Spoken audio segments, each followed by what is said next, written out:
Yeah, so talking about the next problem in the sorting and searching section, we have sum of two values. So in this problem, you are given an array of n integers and your task is to find two values at distinct positions whose sum is x. So yeah, this is a very kind of simple problem. I think this is very standard stuff. So you are given n and then you are given an array. You are also given an integer target. You have to find the indices of the elements that sum up to that value, and if there are multiple solutions you can print any of them. So you can just simply sort the array. Now what's the point of sorting? You can do this problem in brute force of n square.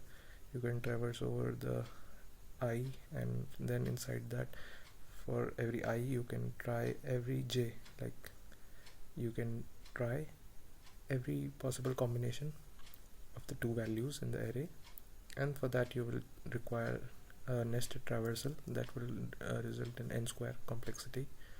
But a smarter way is you can sort the array in ascending order. That way you can use a two-pointer approach.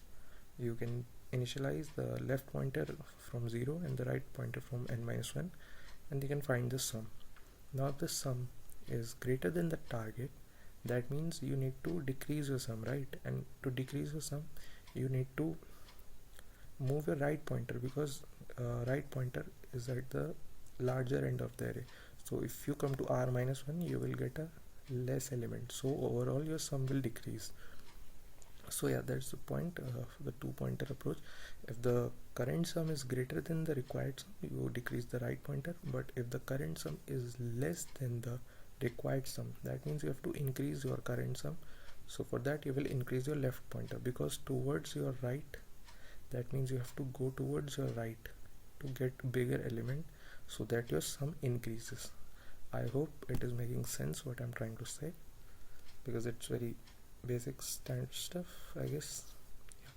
So if you have to decrease the sum, just go towards the left, that is decrease your right pointer. If you have to increase your sum, go towards the right, that is increase your left pointer. So quickly let's have a look at code real quick. Yeah, so ignore this comparator function. I just complicated the solution a little bit, but it's not required here. You can just simply take the input n and x, and then you can note you can't just simply take your array and then you can sort it. Otherwise what will happen, you will lose the track of your indexes.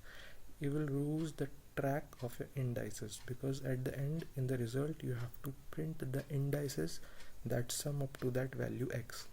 But when you will sort the values to apply the two-pointer logic, the indices will change, right? The order will change.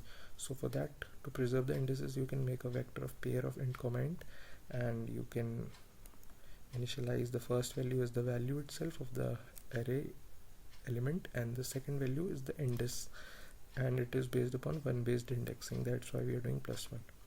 Then simply sort the array and initialize the starting and ending pointer here.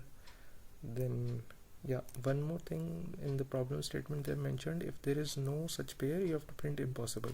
So for checking that, we are making a flag, bool flag variable. Yeah, we take the first element n1 from the starting array element dot first, because the element is the first, and the ending element, yeah. Now we check if the sum is equals to x, that means we found a pair that sums up to target x. So we will print the indices, and the indices we have stored in the second value in the pair. So we print vector of s dot second, vector of e dot end, starting and ending pointer, and the second value we are accessing of the pair, and we mark flag as 0 and we break because we found the solution. Else if our current sum, that is n1 plus n2, is greater than x, so we have to decrement the right pointer as I told. Otherwise, if it's not greater, that means it must be lesser than the required sum, so we will increase the left pointer or the starting pointer, so that our sum increases eventually. But if no pair is found and the loop gets over, that is s exceeds e, starting pointer exceeds ending pointer, that means no solution was found, and at the end we simply check if flag, because if we found a solution we were setting the flag to 0. We didn't find a solution, that means flag must be set to true or 1. So if flag, then cout impossible, otherwise just return 0. I hope this makes sense, and yeah, see you in the next video. And please don't forget to like the video and comment your suggestions, and also share with your friends, that might help them also, and subscribe to my channel. See you in the next one. Till then, bye.